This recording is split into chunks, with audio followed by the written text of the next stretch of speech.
ঈমান নামক যে নিয়ামত আমাকে আপনাকে আল্লাহ তাআলা দান করছেন, সামান্য পরিমাণের শুকরিয়া আদায় করে এটা শেষ করা সম্ভব না। আল্লাহ রাসূল বলেন, কারো যদি জবের দানা পরিমাণ ঈমান থাকে,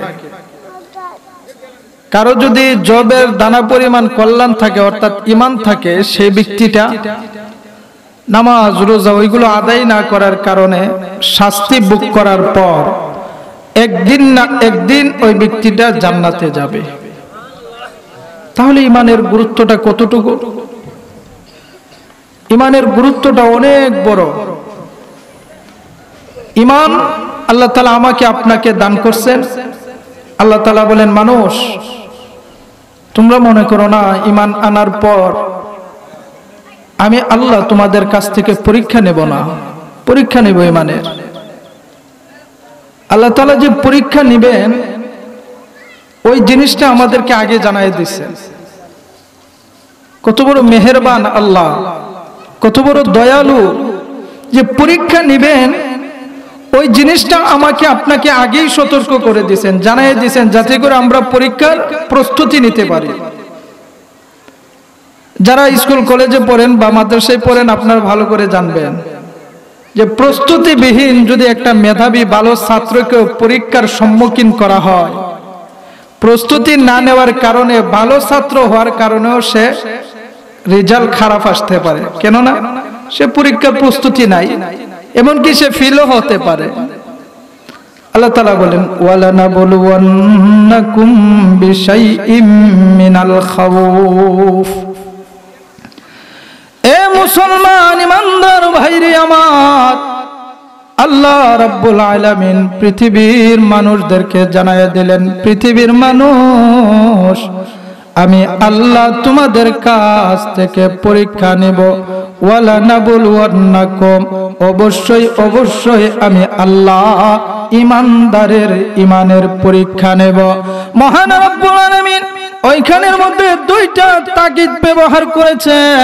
দুইটা তাকিদ দিয়ে আল্লাহ বলেছেন, অবশ্যই অবশ্যই আমি আল্লাহ তোমাদের কাছ থেকে পরীক্ষা নেব।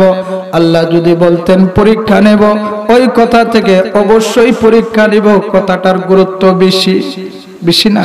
পরীক্ষা নেব এবং অবশ্যই পরীক্ষা নেব, পরীক্ষা নেব এটা থেকে অবশ্যই পরীক্ষা নেব ওই কথাটার গুরুত্ব একটু বেশি। আবার অবশ্যই অবশ্যই পরীক্ষা নেব ওইটার গুরুত্ব আরেকটু বেশি বেশি না? মানে ওইটার পরীক্ষা নেব।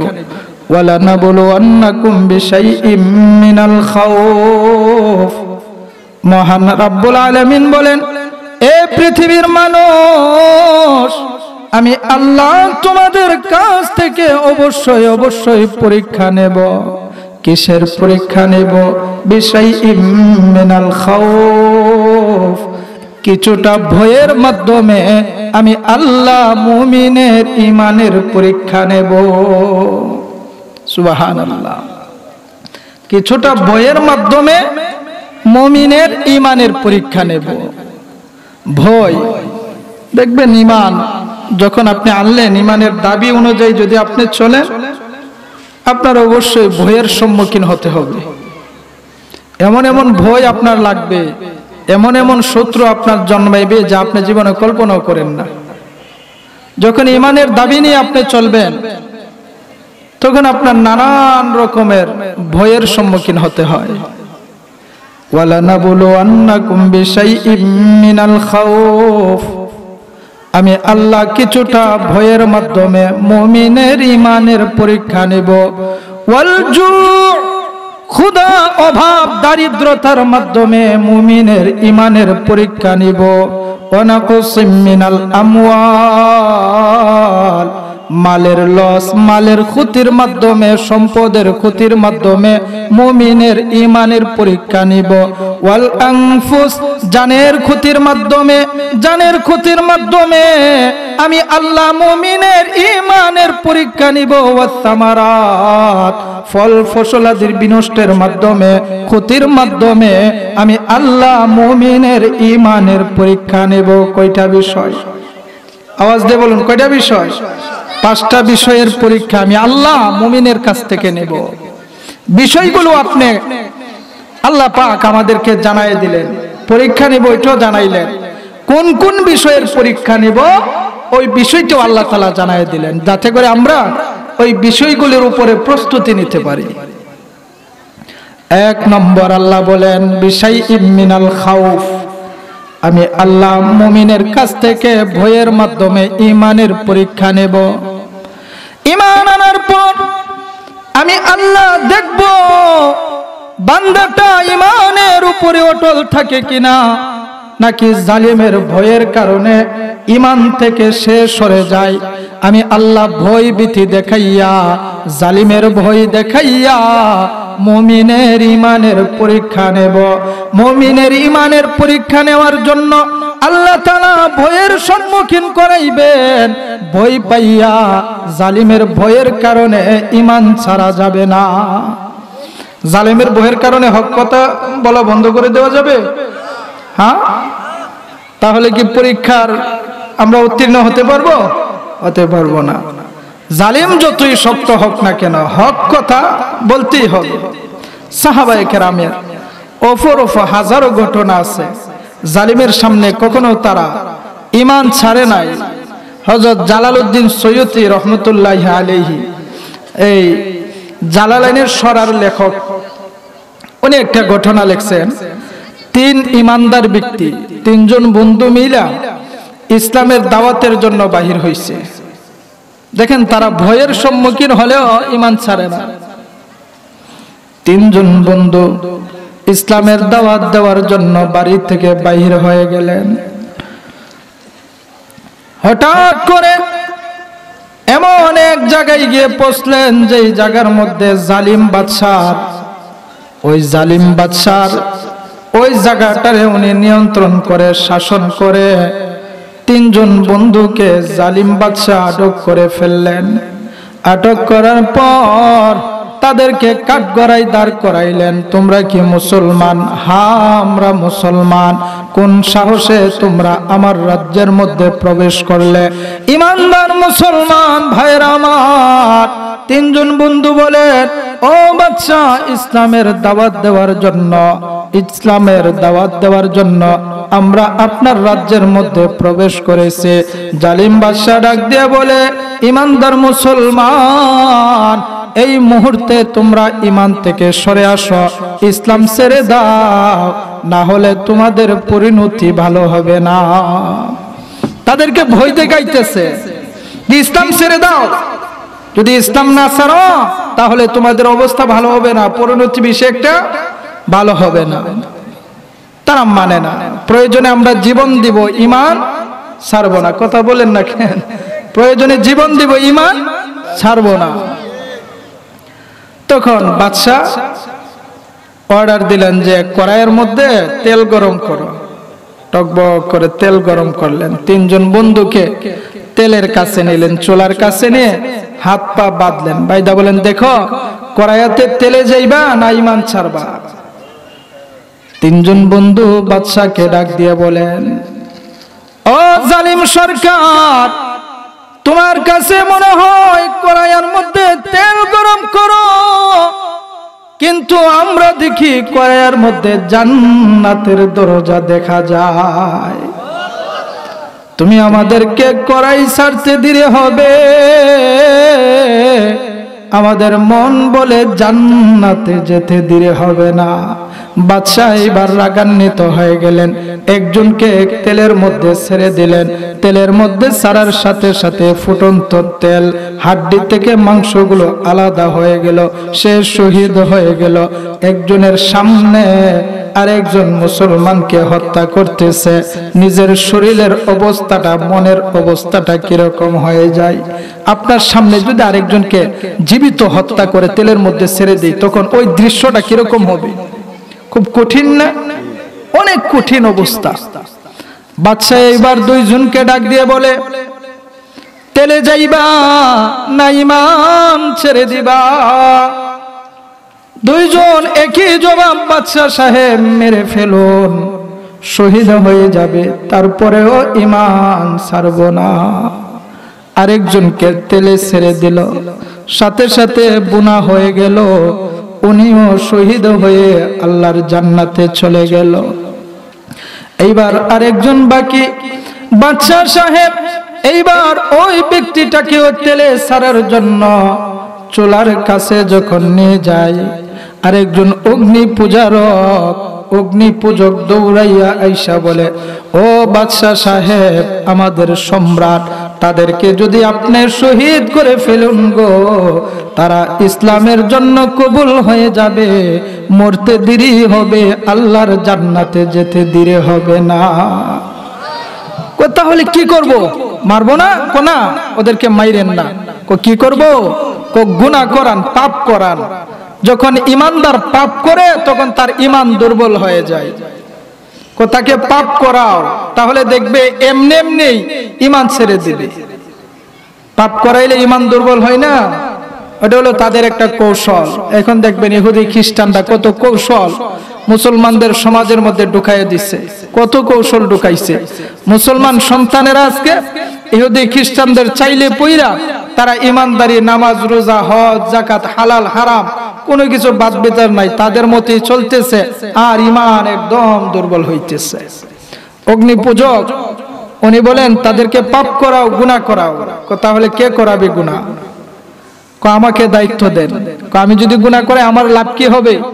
বাদশা বলে, তোমার অনেক লাভ হবে, তুমি যা চাইবা তাই পাইবা যদি তাকে গুনাহ করাইতে পারো।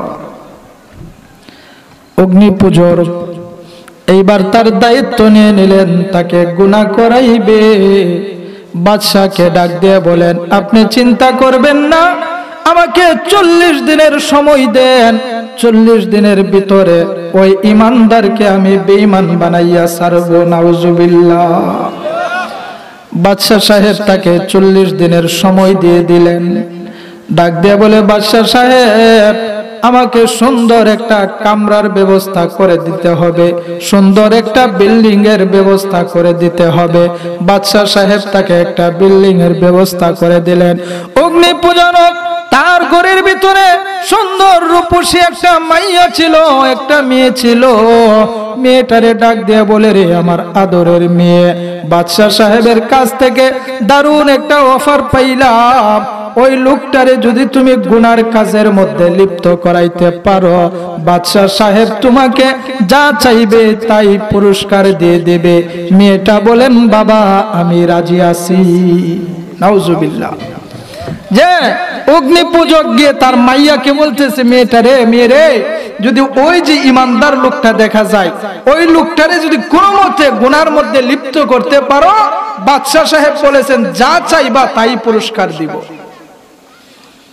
অগ্নি পূজক তার মেয়েটারে, সুন্দরী রূপসী মেয়েটারে আর ইমানদারকে এক ঘরের ভিতরে, বড় একটা বিল্ডিং এর ভিতরে এক ঘরে দিয়ে বাহির দিয়ে তালা মাইরা দিয়ে স্যার বলে, মারে আমি 40 দিন পর আইসা তোর খবর নিব, এর ভিতরে আর আসবো না, দেখবো তুই তাকে কি কি গুনাহ করাইছস। নাউজুবিল্লাহ। অগ্নি পূজক চলে গেলেন। 40 দিনের জন্য তাদেরকে কামরার ভিতরে বন্ধ করে। আল্লাহর গোলাম ইমানদার ওই 40 দিনের ভিতর কি কি কেরামত দেখাইলেন, কি কি গুনাহ করছেন না করেন নাই, ওই জিনিসগুলো জানার জন্য 40 দিন পর অগ্নি পূজক তার মেয়ের কাছ থেকে খবর নেওয়ার জন্য আসলেন। আয়েশা ডাক দিয়ে বলে, আমার আদরের মেয়ে, বাহির হও, জানবার চাই তুমি কি কি গুনাহ করাইছ। মেয়েটা কোনো কথা বলে না, নিশ্চুপ আওয়াজ ছাড়া তার বাবার কাছে চলে আসলেন। আয়েশা মাথাটা নিচু করে দিয়েছেন। অগ্নি পূজক ডাক দিয়ে বলে, এই আমার কলিজার টুকরা মেয়ে, কথা বলো না কেন? কি হইছে? তুমি কি তাকে কোনো গুনাহ করাও নাই? মেয়েটা বলে, বাবা গুনাহ করাবো তো দূরের কথা, তার কিছু কার্যকলাপ দেখে গো আমার ভিতরে ইমানের নূর জ্বলে গেছে। যে বাবা কি গুনাহ করাবো? কি কি দেখছো তুমি তার কিরামত? বাবা তুমি আমাকে 40 দিন আগে তার সাথে এক কামরার ভিতরে তালাবদ্ধ করে গিয়েছিলে, আমি নানান কৌশল অবলম্বন করেছি তাকে গুনাহ করানোর জন্য, বস্ত্রহীন আমি হয়ে গেছি তাকে আমার শরীর দেখানোর জন্য। আল্লাহর বান্দা একটা নজরের জন্য আমাকে তাকাই না। ও বাবা, তুমি বলেছিলে শুকরের মাংস হারাম গোশত তাকে ভক্ষণ করানোর জন্য, মদ মিশানো পানি খাওয়ানোর জন্য। 40 দিনের ভিতরে কোনদিন আমার হাতের খাবার ওই ইমানদার খাই নাই। আমার বাবা, আমি যখন তাকে গুনাহ করানোর জন্য অনেকভাবে প্রলোভন দিতে থাকি, কিন্তু আমার দিকে তাকাই না, আমার কথার দিকে কর্ণপাত করে না। রাত্রির বেলায় যখন আমি ঘুমে যাই, ভাবতাম বোধহয় জৈবনের দোকায় পরে আমার বিছানায় চলে আসবে, কিন্তু বাবা না না না, আমার বিছানায় আসে না গো, সে তার রবের বিছানায় নামাজে দাঁড়াইয়া যায়। ও আমার বাবা, সারা রাত ওই লোকটা তার আল্লাহর সাথে কথা বলে। নামাজের পর দেখি গো, হরেক রকমের দামি দামি ফল ফসলাদি খাবার তার চতুর্দিকে কে জানি খঞ্চা দিয়ে দিয়ে যায়। আর খাবারের গ্রানের কারণে আমি আমার নিজের লোভ সামালতে পারি না, আমার ঘুম ভেঙে যাইতো। আমি এই লোকটাকে জিজ্ঞাসা করতাম, এই আল্লাহর বান্দা, চতুর্দিকে তালা মারা, ঘরে প্রবেশ করার কোনো ব্যবস্থা নাই, এত দামি দামি খাবার তুমি কোত্থেকে নিয়ে আসো? ওই ব্যক্তিটা ডাক দিয়ে বলতো, রে অগ্নি পূজক, সব দিকে তালা মারা, দুনিয়ার কেউ ঢুকতে না পারলেও আমার আল্লাহর জন্য তালা মারা না। বাবা, তার ওই সমস্ত অলৌকিকতা দেখা আমার ভিতরে ভাবলো যে আমি ঈমান এনে ফেলি। তখন অগ্নি পূজক বলে, তোমার কথা সই না মনে হইতেছে, আমার ভিতরে ঈমানের নূর জ্বলে গেছে। ঈমানদার ডাক দিয়ে বলে, ভাই তোমরা না শহীদ হয়ে গেছো? তখন আল্লাহর বান্দারা ডাক দিয়ে বলে যে আল্লাহ তাআলা বলেছেন, যারা আল্লাহর রাস্তায় শহীদ হয় তারা মরে না, তারা জিন্দা। সুবহানাল্লাহ। যে আল্লাহ পাকের হুকুমে আমরা আলমে বরজখ থেকে তোমার সাথে একটা কথা বলার জন্য, তোমাকে একটা সংবাদ দেওয়ার জন্য আসলাম। কি সংবাদ? আল্লাহর বান্দা দুইজন শহীদ ভাই ডাক দিয়ে বলেন, এ ইমানদার মুসলমান, আমরা শহীদ হওয়ার সাথে সাথে মরতে দেরি, আল্লাহর তৈরি জান্নাতে যাইতে দেরি হয় না। কিন্তু আমাদেরকে মহান আল্লাহ যেই জান্নাত দিয়েছেন, এই জান্নাত থেকে কোটি কোটি গুণ বেশি দামি আল্লাহ তোমার জন্য জান্নাত বানাইছে। ঈমানদার, শহীদ হওয়ার থেকে গুনাহ থেকে বেঁচে থাকার দামটা বেশি। আল্লাহর বান্দা ডাক দিয়ে বলেন, এই ঈমানদার, 40 দিন পর্যন্ত এক কামরার ভিতরে একজন নারীর সাথে আবদ্ধ হওয়ার পরেও তুমি কোনো গুনাহ করো নাই, তুমি কোনো পাপ করো নাই, যার কারণে মহান আল্লাহ খুশি হইয়া তোমাকে এত দামি একটা জান্নাতের মালিক বানায়া দিলে। যে ঈমানদার কখনো অন্যের ভয়ের কারণে, ভয় আসলে পরে ঈমান থেকে দূরে সরে যায় না। এটা হলো ঈমানদারের পরীক্ষা। ওয়ালানাবলুওয়ান্নাকুম বিশাইইম মিনাল খাউফ। আমার আল্লাহ ডাক দিয়ে বলেন, অবশ্যই অবশ্যই আমি আল্লাহ তোমাদের কাছ থেকে পরীক্ষা নেব। কিসের মাধ্যমে পরীক্ষা নেব? কিছুটা ভয়ের মাধ্যমে আমি আল্লাহ তোমাদের কাছ থেকে পরীক্ষা নেব। ওয়ালজু, ক্ষুধার মাধ্যমে, দারিদ্রতার মাধ্যমে, অভাবের মাধ্যমে তোমাদের কাছ থেকে আমি আল্লাহ পরীক্ষা নিব। ওয়ানাকুসিম মিনাল আমওয়াল, মালের ক্ষতির মাধ্যমে, মালের লসের মাধ্যমে, সম্পদের ক্ষতির মাধ্যমে আমি আল্লাহ মুমিনের ঈমানের পরীক্ষা নিব। ওয়াল আনফুস, জানের ক্ষতির মাধ্যমে আমি আল্লাহ মুমিনের ঈমানের পরীক্ষা নেব।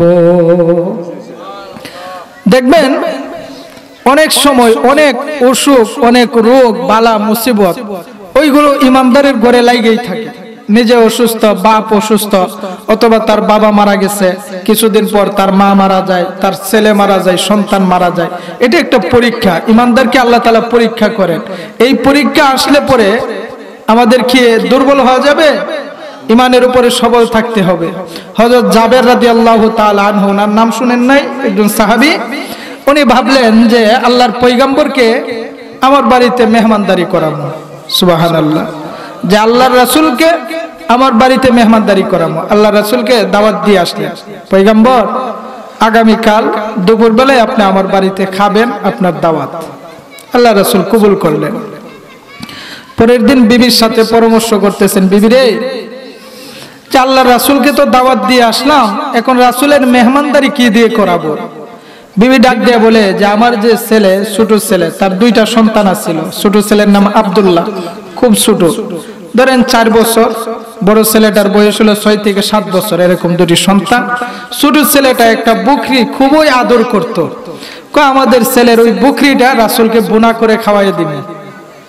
তখন হযরত জাবের রাদিয়াল্লাহু তাআলা আনহু ওই ছেলের বকরিটারে জবাই করলেন। বড় ছেলেটারে নিয়ে, ছোটটা ঘুমিয়েছিল, জবাই করে রাসূলকে সংবাদ দেওয়ার জন্য গেলেন যে পয়গম্বর খানা পিনা রেডি হইতেছে, আপনি কিছুক্ষণ পর যাবেন। ওই দিকে তার ছোট ছেলে ঘুম থেকে উঠল, বড় ছেলেকে ডাক দিয়ে বলে, ও আমার ভাই, আমার বকরিটা কোথায়?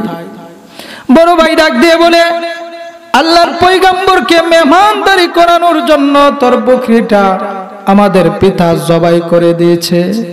ছোট ভাই এইবার বাইনা ধরলো, জবাই কেমনে করে, জবাই কোথায় করলো আমাকে দেখাতে হবে। বড় ভাই দৌড়াইয়া বাড়ির পিছনে নিয়ে গেলেন, রে আব্দুল্লাহ, ওই জায়গার মধ্যে তোর বকরি জবাই করছে। না না না, আমি বুঝি না, কেমনে জবাই করলো আমাকে দেখাতে হবে। বড় ভাইও বুঝে না জবাই কাকে বলে, কারণ 7 বছর 6 বছরের বাচ্চা জবাই বা কি বুঝে। ছোট ভাই যখন বাইনা ধরলেন, ভাই আমাকে দেখাও। এইবার বড় ভাই ডাক দিয়ে বলে, তোকে জবাই করে দেখাবো নাকি? হা, আমাকে জবাই করে দেখাও। বলে ঘর থেকে গিয়ে ছুরি নিয়ে আসো, তলোয়ার নিয়ে আসো। ছোট ভাই দৌড়াইয়া ঘর থেকে তলোয়ার নিয়ে আসলেন। তারা হাত বাঁধলেন, হাত বাইদা যেই জায়গার মধ্যে বকরিটা জবাই করেছিল ওই জায়গার মধ্যে তাকে শোয়াইয়া গলার মধ্যে ছুরিটা চালাইয়া দেওয়ার সাথে সাথে গলাটা আলাদা হয়ে গেল। তার গলাটা আলাদা হয়ে গেল, ফিনকি দিয়ে রক্ত বাহির হইতেছে, নিথর দেহ পড়ে আছে। বড় ভাই এবার বুঝতে পারলো যে আমি একটা কাম ঘটায় ফেলছি, আমার বাইরে আমি মেরে ফেলছি। ও মা বাবার ভয়ে দৌড়াইয়া খেজুর গাছের উপরে উঠা পলায়ন করছে, লুকাইছে। হযরত জাবের রাদিয়াল্লাহু তাআলা আনহু বাড়ির মধ্যে প্রবেশ করলেন, বিবিকে রান্না বান্নার কাজের মধ্যে নিয়োজিত করে জাবের রাদিয়াল্লাহু তাআলা আনহু রাসূলের কাছে চলে গেলেন। বাড়িতে আইসা ডাকতে থাকলেন, বিবি রে, রান্নার কাজ কি পর্যন্ত সমাপ্ত করলে? হঠাৎ করে বাড়ির পিছনে চাইয়া দেখে ছোট ছেলের লাশ গলা কাটা অবস্থায় পড়ে আছে। সন্তানের লাশ যখন পিতামাতা দেখে তখন পিতামাতার কি অবস্থা হয়, কি একটা অবস্থা। জাবের এইবার চিৎকার মেরে দিলেন, বিবি রে, কই গেলে? দৌড়াইয়া আমাদের সন্তান দুনিয়াতে আর বেঁচে নাই। মা তো মা, সন্তানের লাশ দেখে হাউমাউ করে চিৎকার শুরু করে দিলেন। জাবের রাদিয়াল্লাহু তাআলা আনহু বলেন, বিবি রে, ধৈর্য ধারণ কর, আজকে আমাদের ঘরে আল্লাহর পয়গম্বর আসবে রে বিবি, আজকে সুখ পালন করার দিন নয়, আল্লাহর পয়গম্বরকে মেহমানদারি করানোর পর সুখ পালন করবি। কি ইমান তাদের! না, বিবি বুঝে না, ডাক দিয়ে বলে, স্বামী আমার, না না না, আমার দিল মানে না, আমার সন্তানটা দুনিয়ার মধ্যে নাই, মেহেরবানি করে আল্লাহর পয়গম্বরকে আজকের জন্য না করে দাও।